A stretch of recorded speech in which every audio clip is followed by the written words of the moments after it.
es Jesús, el amigo de mi alma. Bendito y maravilloso eres tú, Señor Jesús. Te alabo, te bendigo, te glorifico.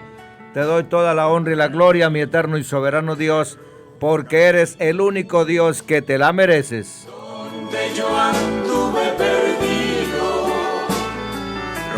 Gracias por este día tan maravilloso de vida que nos distes. Y a mí me ataban. No tenemos cómo pagarte tanto amor y tanta misericordia que has dado a nuestra vida. Todas las cargas que yo llevaba.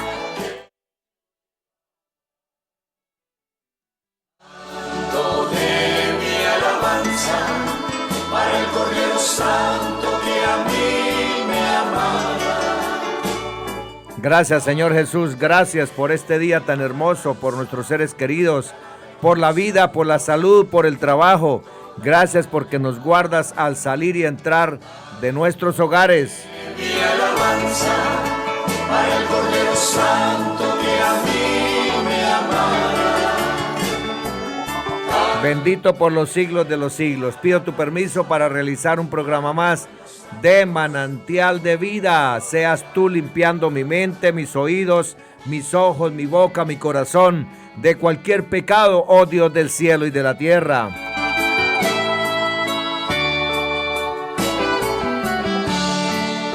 Seas tú tomando los labios de este siervo tuyo, Señor, en esta noche.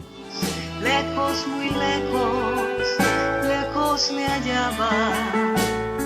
Perdido en mis maldades. Bendigo a todos los que me van a acompañar en esta noche. Los bendigo a todos en tu nombre, Señor Jesús de Nazaret. De un canto que sube al cielo, es mi alabanza. No es solo fruto de labio, desde muy dentro canta mi alma. Canto de mi alabanza para el Cordero Santo que a mí me amaba. Canto de mi alabanza, te alaben hoy los santos con toda el alma. Canto de mi alabanza para el Cordero Santo que a mí me amaba. Canto de mi alabanza, te alaben hoy los santos con toda el alma. Te alaben hoy los santos con toda el alma. Bendito eres tú, Señor Jesús. 8 de la noche y 2 minutos en su emisora radio Bajo la Unción 89.6 FM. Le doy la bienvenida a todos a un programa más de Manantial de Vida. Hoy tenemos un tema un poquito largo. Por tal motivo vamos a dar inicio de una vez a esta hermosísima enseñanza titulada Debemos protegernos de las falsas doctrinas de los últimos días. Les repito el título de la enseñanza, estimado amigo oyente. Debemos protegernos de las falsas doctrinas de los últimos días. Señor Jesús, mi eterno y soberano Dios, pido tu permiso, Padre Celestial, para compartir tu palabra en esta noche. Seas tú utilizando esta boca de barro, Señor. Seas tú limpiando cualquier pecado que haya en mi vida para que no haya ningún obstáculo, Señor, y tu palabra llegue donde tenga que llegar, comenzando por este siervo. En tu nombre, mi eterno y soberano Dios, Jesús de Nazaret. Debemos protegernos de las falsas doctrinas de los últimos días. 1 Timoteo 4:16 dice: ten cuidado de ti mismo y de la doctrina, persiste en ello, pues haciendo esto te salvarás a ti mismo y a los que te oyeren. Estimados oyentes, en el tiempo en que fue escrita la carta al joven Timoteo, año 64 o 65 después del Señor Jesucristo, obispo de Éfeso, la iglesia había afrontado el asedio de creencias corruptas y pervertidas de hombres que habían salido de las congregaciones, que proclamaban abiertamente falsedades, como que era necesario guardar la ley y el evangelio para poder ser salvos, negando la gracia de Dios, o aquella en que supuestamente la resurrección ya había sido hecha y no habría retorno de Cristo, haciendo vana la fe en Cristo. O esta otra más temeraria: Cristo no vino en carne. Entonces, el evangelio se convierte en una fábula que solo transmite enseñanzas de vida humanitaria. La escritura sagrada, estimado oyente, contenida en el libro que llamamos la Biblia, pone al descubierto a los enemigos de Cristo, contradice las doctrinas falsas, fortalece a los humildes seguidores de Cristo contra los designios malignos, las artimañas y las doctrinas falsas del diablo en nuestra época. También advierte en contra de los anticristos. ¿Qué es un anticristo?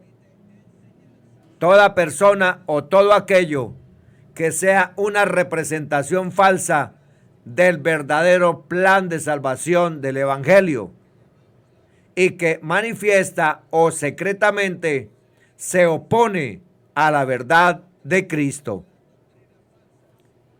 Cuando aconsejo a personas, amigas, hermanos en la congregación que lidian cuestionando la fe, examino las decisiones que tomaron a lo largo de los años, que los llevaron a olvidar experiencias sagradas y a debilitarse y a dudar. Los animo, como los animo a ustedes en estos momentos, estimados oyentes, a recordar sobre todo en tiempos de crisis, cuando sintieron que el Espíritu Santo los confortaba y el testimonio de Cristo era fuerte en sus mentes, corazones y almas, trayendo a memoria los cimientos espirituales que los edificaron. Así lo confirma la Carta Universal a la Iglesia. Efesios 2:20 dice: edificados sobre el fundamento de los apóstoles y profetas, siendo la principal piedra del ángulo Jesucristo mismo. Les prometo que, si hacen esto, recordando los beneficios recibidos por Dios en los días pasados y evitando aquello que no edifica ni fortalece el testimonio de Dios o que ridiculiza la doctrina de Cristo, ese tiempo preciado en que sus vidas y testimonio personal prosperó, volverá otra vez a florecer abundantemente la comunión permanente con Dios y la unidad del Espíritu mediante la humilde oración y el ayuno. Les aseguro que una vez más volverán a sentir la seguridad y la sencillez del Evangelio de nuestro Señor Jesucristo. Estimados oyentes, en esta era de comunicaciones y avances en la tecnología, las palabras del superintendente Santiago en la iglesia de Judea y Jerusalén hacia el año 56 o 57 después de Cristo siguen y seguirán vigentes hasta el fin de los tiempos. Santiago 1:5 dice: y si alguno de vosotros tiene falta de sabiduría, pídala a Dios, el cual da a todos abundantemente y sin reproche, y le será dada. También debes recordar que cuando quieras volver a renovarte en una experiencia espiritual que podría vivificarte en un momento, en un instante, cuando tu fe en Jesucristo o su evangelio sea cuestionada en cada duda que tengas, o abrigues temores por ver o escuchar opiniones contrarias a lo escrito, estimado oyente, estimado hermano, hermana, tengamos presente que la situación no está en lo que guarda tu corazón acerca de la fe y sana doctrina, sino en tu negligencia en leer cotidianamente la palabra para saber bien las cosas. Hacia la década del 60 o 70 del primer siglo, estaba escrito un buen número de libros del Nuevo Testamento y solo faltaban algunos para completar la medida del canon. De todos modos, la iglesia primitiva conocía bien el mensaje del evangelio, lo poseía completo y en muchas congregaciones se leían los libros existentes y una que otra carta apostólica, y las hacían circular en las iglesias de poblaciones cercanas. 1 Corintios 4:17, Colosenses 4:16. Comenzaron a aparecer al mismo tiempo libros o cartas que pretendían ser escritos por los apóstoles o escritos con nombres de profetas del Antiguo Testamento, narrando supuestas experiencias del Señor Jesús cuando era niño o adulto y presuntos milagros inéditos o desconocidos y mensajes apocalípticos. Estimado oyente, la regla para diferenciar los libros inspirados y revelados por el Espíritu Santo de los libros que no lo eran y que causaban revuelo, trastorno y confusión en creyentes débiles en la fe cristiana, fue resuelta por el doctor Lucas, el médico amado, un creyente instruido, quien trazó los límites entre la verdad escrita y la que no venía de parte de Dios. Lucas 1, versículo 1 al 4 dice: puesto que ya muchos han tratado de poner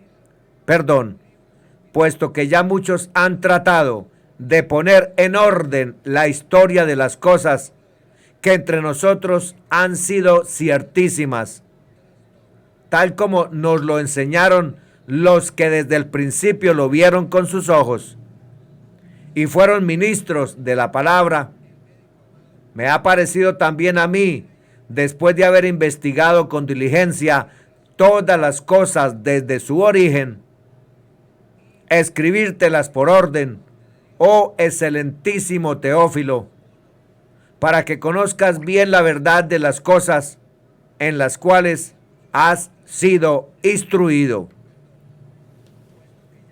Según la recomendación, orientación y advertencia de los textos leídos anteriormente, nos damos cuenta que el enemigo de nuestras almas usa tácticas que atrapan a incautos, a débiles, a simples, a necios, rebeldes, contradictores o neófitos. Satanás es el gran impostor, el padre de todas las mentiras. Juan 8:44. Esto no quiere decir que Satanás solo diga mentiras. Sus mentiras más eficaces son las verdades a medias o mentiras acompañadas de la verdad. Tales mentiras seducen las almas inconstantes, es decir, las almas que no se afianzan ni establecen la verdad en sus corazones, pensando o imaginando que fuera de la Escritura otros poseen alguna que otra verdad. Pablo apóstol advirtió enfáticamente hacia el año 55 a 57 después de Cristo sobre este engaño perverso del adversario de Cristo y enemigo de nuestras almas, para no caer en el lazo del maligno. Según de Corintios 11, 2, 4 dice: porque os celo con celo de Dios, pues os he desposado con un solo esposo.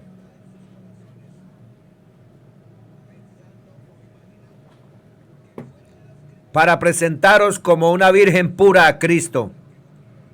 Pero temo que como la serpiente con su astucia engañó a Eva, vuestros sentidos sean de alguna manera extraviados de la sincera fidelidad a Cristo. Porque si viene alguno predicando a otro Jesús que el que os hemos predicado, o si recibís otro espíritu que el que habéis recibido, u otro evangelio que el que habéis aceptado, bien lo toleráis. Cuidémonos, hermanos, de los falsos profetas y de los falsos maestros, tanto hombres como mujeres, que se eligen a sí mismos para declarar mandamientos y no doctrinas de la iglesia, y que buscan esparcir su falso evangelio o atraerse en seguidores patrocinando simposios, libros, publicaciones, cuyos contenidos desafían las doctrinas fundamentales de la iglesia. Cuidémonos de los que hablan y escriben oponiéndose a los profetas verdaderos de Dios, que vertieron el mensaje bajo inspiración, no bajo sus propios razonamientos humanos, y que activamente buscan ganar prosélitos en la calle, en las redes globales, con una indiferencia total por el bienestar eterno de aquellos a quienes seducen. Además, debemos estar alerta ante señales en el mundo que no concuerdan con las señales que contienen las enseñanzas de Cristo o apostólicas. Las señales son acontecimientos o experiencias que demuestran el poder de Dios. Muchas veces son milagrosas, indican y anuncian acontecimientos grandes, tales como el nacimiento, la muerte y la segunda venida del Salvador. Les recuerda a los hijos de Dios de los convenios que el Señor ha hecho con ellos. Las señales también pueden dar testimonio de un llamamiento divino o indicar la desaprobación del Señor. La palabra señal también se emplea en las Escrituras como recordatorio de un acontecimiento que no se debe olvidar. Éxodo 13, 1, 10. Las señales están relacionadas con los dones del Espíritu y algunas veces son indicación de fe en Dios. Después de resucitar, el Señor Jesucristo enseñó a sus discípulos: y estas señales seguirán a los que creyeren. Marcos 16, 17. Algunas personas afirman que creerían en Dios o en su obra si recibieran una señal. Pero la fe no viene por las señales, sino por medio del Espíritu Santo. A medida que las personas estudian las Escrituras y procuran aprender con espíritu de oración sobre el plan de Dios. Estimado oyente, la Escritura enseña claramente: la fe no viene por las señales, mas las señales siguen a los que creen, a los que oyen, a los que obedecen. Romanos 10, 17, Marcos 16, 17. Tales señales se dan a los que son fieles, a fin de fortalecerles en su fe y ayudarles a cumplir la voluntad de Dios. Como las señales están relacionadas con la fidelidad, las personas no creyentes a menudo se burlan de los que sí creen y les piden que les muestre una señal. Para tentar al Señor Jesucristo, Satanás hizo esta misma petición que encubría burla. Mateo 4:3-6. Se le acercó el tentador y le dijo: si eres hijo de Dios, di que estas piedras se conviertan en pan. El Señor Jesucristo respondió y dijo: escrito está, no solo de pan vivirá el hombre, sino de toda palabra que sale de la boca de Dios.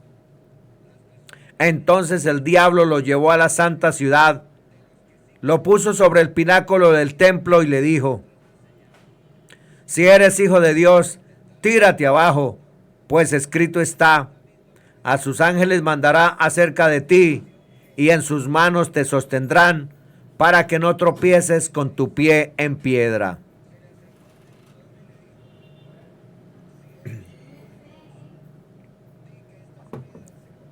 Igual hicieron aquellos que crucificaron al Señor Jesucristo.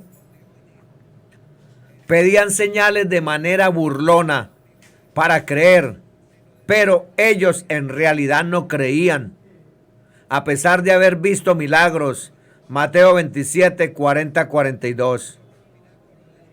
No olvidemos que esta actitud de la gente impía, el Señor Jesús la había descrito en sus enseñanzas. La generación mala y adúltera demanda señal. Mateo 12:39. Estimado amigo, estimado hermano, las señales no se dan para producir fe, sino para confirmarla y bendecir a los que son fieles. Probad los espíritus para ver si son de Dios. Primera de Juan 4:1-6 dice: y en esto sabemos que Él permanece en nosotros por el Espíritu que nos ha dado. Amados, no creáis a todo espíritu, sino probad los espíritus para ver si son de Dios, porque muchos falsos profetas han salido al mundo. En esto conocéis el Espíritu de Dios. Todo espíritu que confiesa que Jesucristo ha venido en carne es de Dios. Y todo espíritu que no confiesa a Jesús no es de Dios. Y este es el espíritu del anticristo, del cual habéis oído que viene y ahora ya está en el mundo. Hijitos míos, vosotros sois de Dios y los habéis vencido, porque mayor es el que está en vosotros que el que está en el mundo. Ellos son del mundo, por eso hablan de parte del mundo, y el mundo los oye. Nosotros somos de Dios. El que conoce a Dios nos oye. El que no es de Dios no nos oye. En esto conocemos el espíritu de la verdad y el espíritu del error. De acuerdo a la palabra de Dios, tenemos la certeza de la presencia de Dios en nuestras vidas. Él permanece en nosotros por el Espíritu que nos ha dado. El Espíritu testifica que somos hijos de Dios, como dice Pablo en Romanos 8:16. Pero, ¿cómo hace esto el Espíritu? ¿Cómo se expresa el testimonio del Espíritu en sus vidas? Dos maneras en las que el Espíritu se expresa en nuestras vidas, estimados amigos y hermanos. El testimonio del Espíritu Santo en la vida de un creyente se expresa de dos maneras. Primera, nos hace amar. Una de las maneras concretamente es la expresión del amor. El amor es el fruto del Espíritu, Gálatas 5:22. Y por eso, el amor entre los cristianos es una de las maneras en las que el Espíritu da testimonio de su realidad en nuestras vidas. Cuando nos amamos unos a otros de corazón, en hecho y en verdad, no solo en palabra, es el Espíritu mismo que da testimonio de que somos hijos de Dios. Porque todos los que sois guiados por el Espíritu de Dios en amor son hijos de Dios. Romanos 8:14, Gálatas 5:18, 22. Hagamos una pausa y pensemos por un momento qué queremos decir cuando hablamos del Espíritu, del testimonio. ¿Qué es un testimonio? Un testimonio es la presentación de evidencia que debe ayudar a un jurado a decidir la verdad de una declaración. Un testimonio es valioso hasta el grado que puede ser considerado como una buena evidencia en decidir si una declaración es verdad. La evidencia que el Espíritu Santo presenta a nuestros propios espíritus y a la comunidad es, en primer lugar, la evidencia del amor. El Espíritu pone dentro de nuestro un humilde corazón de amor y así da evidencia de su presencia y poder. Su testimonio es el amor que produce. Da testimonio de su presencia produciendo lo que Él solo puede producir, un desbordamiento de gozo en Dios que fluye para satisfacer las necesidades de los demás. La evidencia del amor en la vida de un creyente es la responsabilidad principal de esta carta. Y segundo punto, nos hace creer. Hay una segunda responsabilidad en esta carta y una segunda manera en la que el testimonio del Espíritu se expresa en las vidas de los creyentes. Este texto que leeremos a continuación es un gran resumen de toda la Biblia. Y este es un mandamiento: que creamos en el nombre de su Hijo Jesucristo y que nos amemos unos a otros como Él nos ha mandado.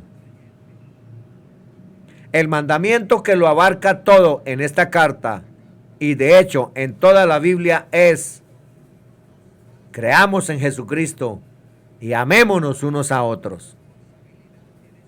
Estas dos cosas están tan unidas en la mente de Juan que no son dos cosas, sino un mandamiento. Creamos en el Señor Jesús y amémonos unos a otros. Por lo tanto, no sorprende descubrir que la segunda manera en la que el Espíritu Santo da testimonio de su presencia y su poder en nuestras vidas no es simplemente hacernos amar, sino también creer. El mandamiento global de esta carta es que creamos y que amemos. Esto es el fundamento de nuestra confianza, porque es la evidencia de que Dios obra en nosotros. Y como es la evidencia de la obra de Dios, es el testimonio de su Espíritu. La prueba que el Espíritu está en nuestro interior. Leamos 4:1-3. Amados, no creáis a todo espíritu, sino probad los espíritus para ver si son de Dios, porque muchos falsos profetas han salido al mundo. En esto conocéis al Espíritu de Dios. Todo espíritu que confiesa que Jesucristo ha venido en carne es de Dios. Y todo espíritu que no confiesa a Jesús no es de Dios. Y este es el espíritu del anticristo, del cual habéis oído que viene y que ahora ya está en el mundo. El versículo 2 dice: en esto conocéis al Espíritu de Dios. En otras palabras, estimados oyentes, Juan nos da un texto por el cual se puede saber si alguien es guiado por el Espíritu Santo o por algún otro espíritu. ¿La persona es de Dios y habitada por el Espíritu o es del mundo y engañada por los espíritus de esta era? Repito, ¿la persona es de Dios y habitada por el Espíritu o es del mundo y engañada por los espíritus de esta era? ¿Cómo nos podemos dar cuenta? ¿Cuál es la prueba? La respuesta al versículo 2 es: todo espíritu que confiesa que Jesucristo ha venido en carne es de Dios. En otras palabras, el Espíritu Santo da testimonio de la realidad de Dios en sus vidas y los hace reconocer la verdad sobre Jesucristo. Por lo tanto, cuando hacen una confesión genuina de Jesucristo, podemos saber que son de Dios y tienen el Espíritu Santo.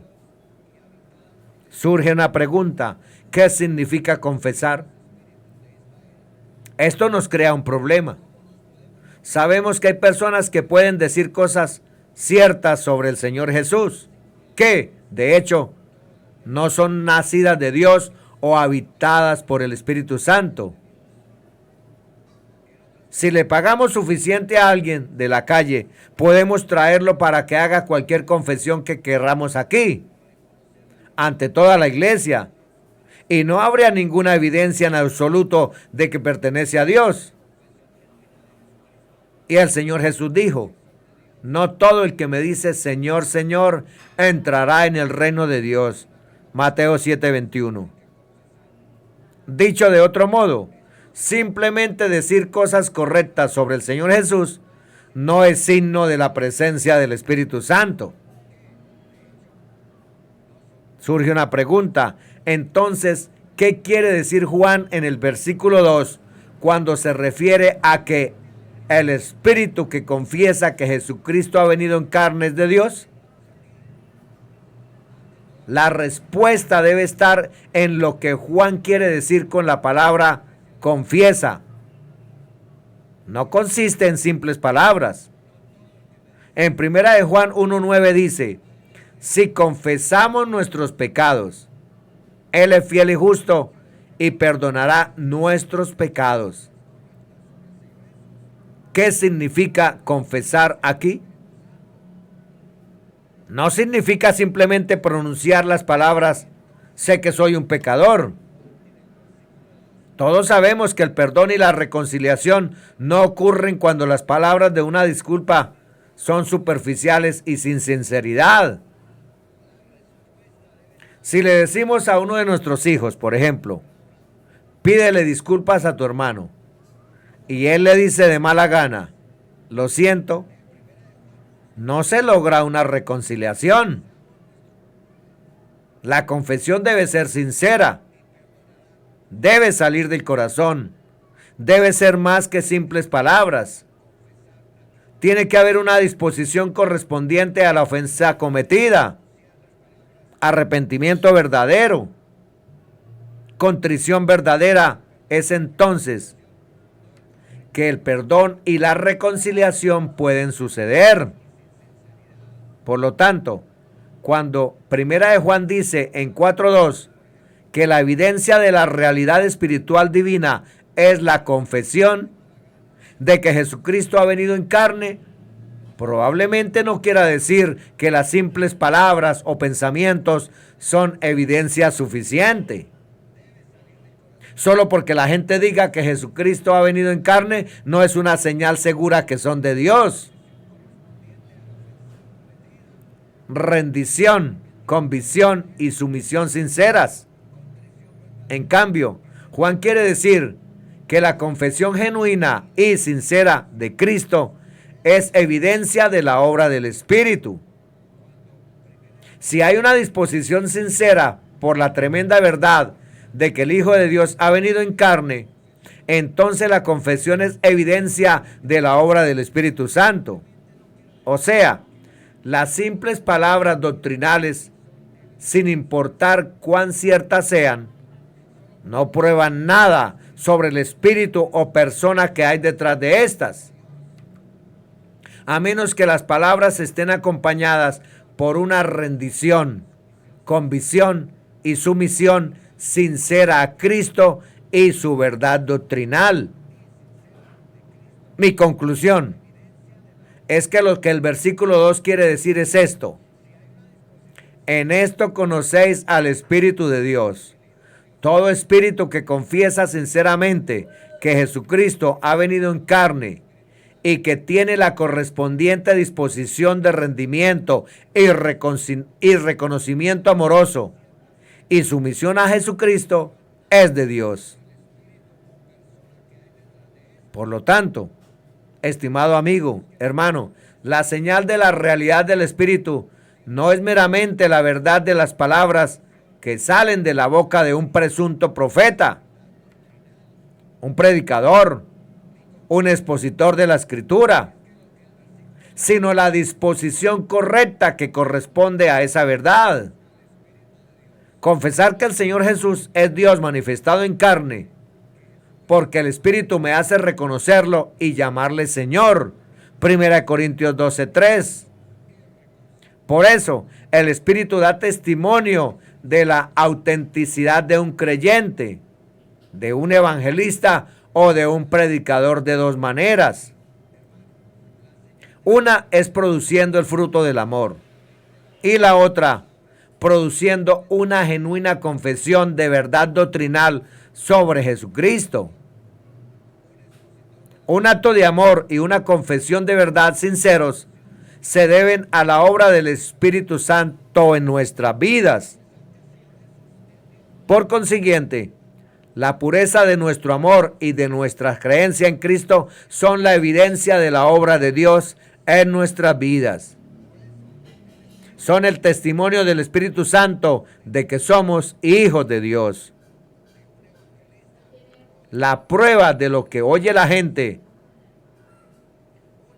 El versículo 6 nos lleva en esta misma dirección.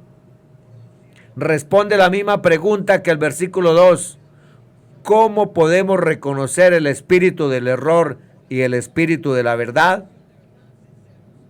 La diferencia entre el versículo 2 y el versículo 6 es que en el versículo 2 la prueba es lo que dice la gente y en el versículo 6 es lo que la gente oye.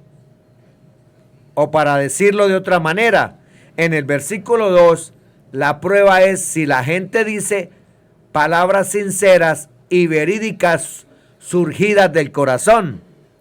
Mientras que la prueba en el versículo 6, es si ellos permitirán que las palabras sinceras y verídicas entren en sus corazones. El versículo 6 dice: nosotros somos de Dios. El que conoce a Dios nos oye.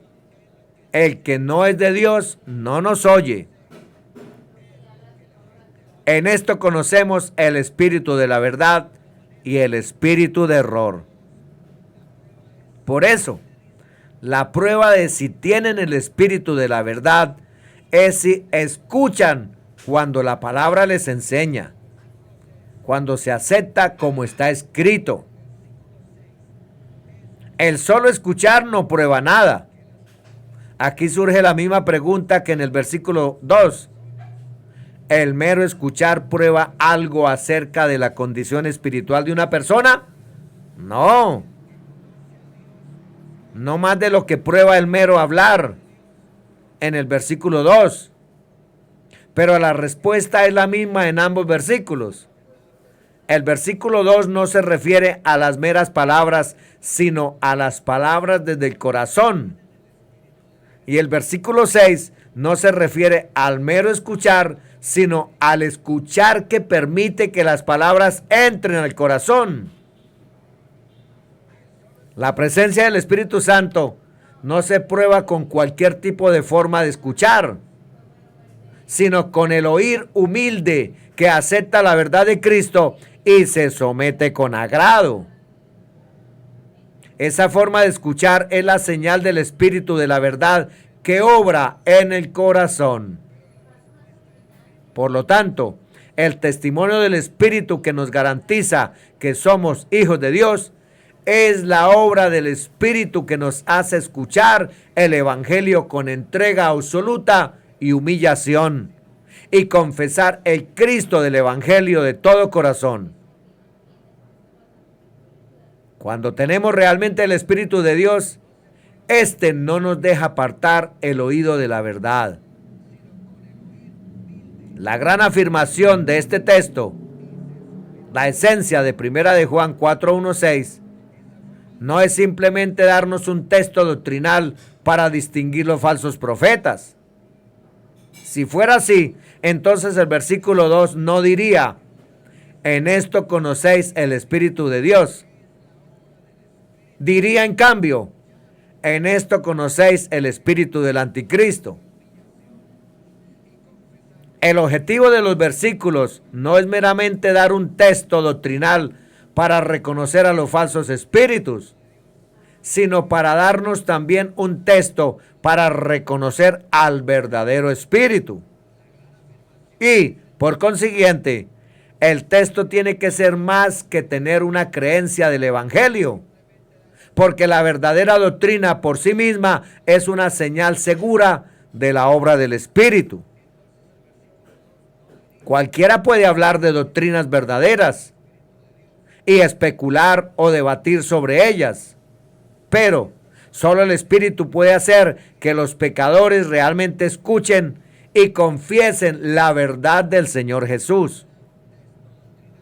Por tanto, la gran lección que yace bajo la superficie de este texto es que ninguno de nosotros escuchará el mensaje de Cristo a menos que el Espíritu Santo venza nuestra resistencia y nos dé oídos para escuchar.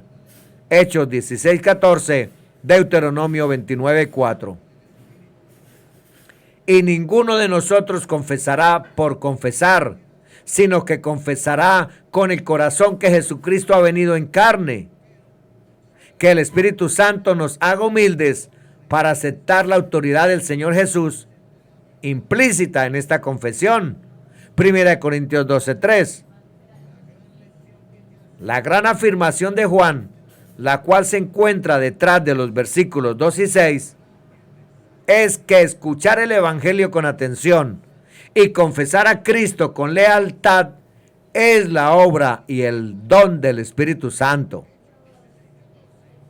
Si esta manera de escuchar y esta confesión genuina son explícitas, si esta manera de escuchar y esta confesión genuina son explicadas de otra manera, es decir, por los medios que usan hoy los mercaderes del Evangelio emocional, no sería una señal segura de la presencia y del poder del Espíritu.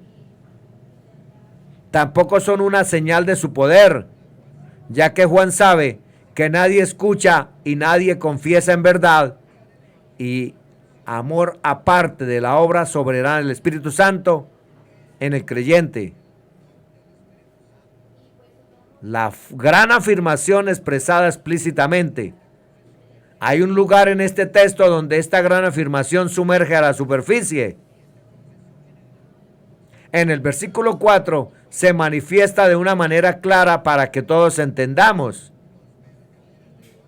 La razón por la que Juan deja que se vea tan claramente es para animar y hacer humildes a sus hijitos. Hijitos míos, vosotros sois de Dios y los habéis vencido, porque mayor es el que está en vosotros que el que está en el mundo. Los cristianos a quienes Juan escribe han vencido a los falsos profetas. Los han vencido en no dejarse llevar por el engaño. 1 Juan 2, 24, 26. Los falsos profetas, aunque hayan atacado con su visión defectuosa a Cristo, los cristianos a finales del siglo I se mantuvieron firmes. No se rindieron, vencieron. Se mantuvieron apegados a la doctrina y leales al Hijo de Dios por medio de la palabra de Dios y el testimonio del Señor Jesús, Apocalipsis 1:9, Apocalipsis 19:10. Surge la pregunta, ¿cómo vencieron? El enemigo no era solamente humano. Satanás mismo, el Dios de esta era, le dio poderes a los falsos profetas. Y él es un enemigo astuto, sutil y engañoso. Entonces, ¿cómo los vencieron? No con su inteligencia inherente o con su fuerza. Ellos solo son hijitos, niños sin malicia. Juan dice que ellos vencieron porque el que estaba en ellos era mayor que el que estaba en el mundo. En otras palabras, los vencieron por el poder del Espíritu Santo. Por tanto, la gran declaración de los versículos 2 y 6 se hace explícita. El Espíritu Santo es más poderoso que las fuerzas satánicas de enceguecimiento y engaño. Y todo creyente debe su amor y apego a la verdad de Dios escrita, al trabajo soberano del Espíritu Santo, segunda de Pedro 1, 19, 21. Si permanecemos en Cristo, escuchando de forma atenta y diligente, confesando con convicción y lealtad, es porque el Espíritu Santo es mayor que todas las otras fuerzas del mundo y porque nos ha hecho vencer la ceguera y dureza de nuestros propios corazones y el engaño del enemigo.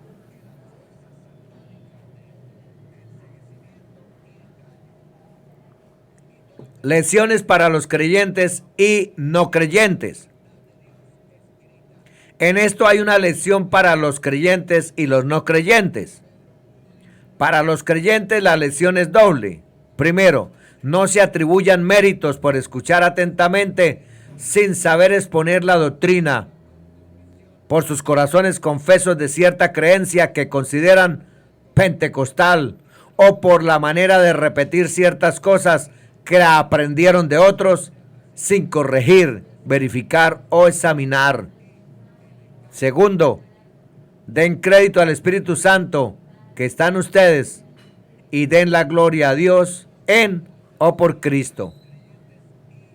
Cuando se sientan amenazados por cualquier engaño del maligno que viene en presentación escrita, comentario, video o película, alguna tentación, desaliento, ansiedad o cobardía, recuérdense a ustedes mismos que mayor es el que está en vosotros que el que está en el mundo. Nuestro Dios Todopoderoso permanece en nosotros, en todos nosotros. Confiemos en Él, porque esta es la victoria que ha vencido al mundo, nuestra fe, en el soberano poder del Espíritu Santo que habita en nosotros.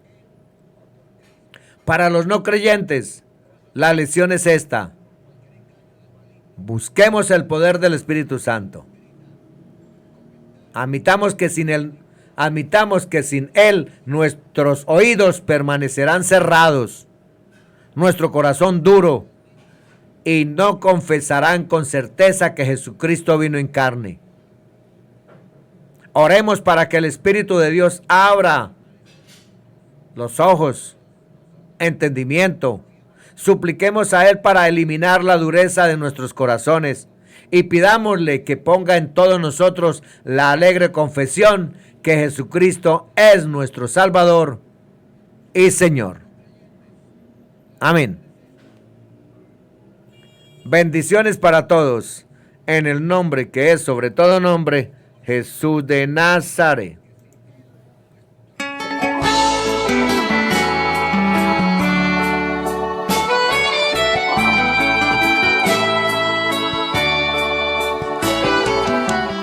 Mi eterno y soberano Dios, gracias. Gracias por darme permiso de compartir tu palabra en estos momentos. Me he redimido de aquel negro camino. Tu palabra es la única. Tu palabra es la única verdad. Rompió aquellas cadenas y a mí me ataba. Bendito eres tú por los siglos de los siglos. Todas las cargas que yo llevaba. Gracias, gracias, mi eterno y soberano Dios, Jesús de Nazaret. Para el Cordero Santo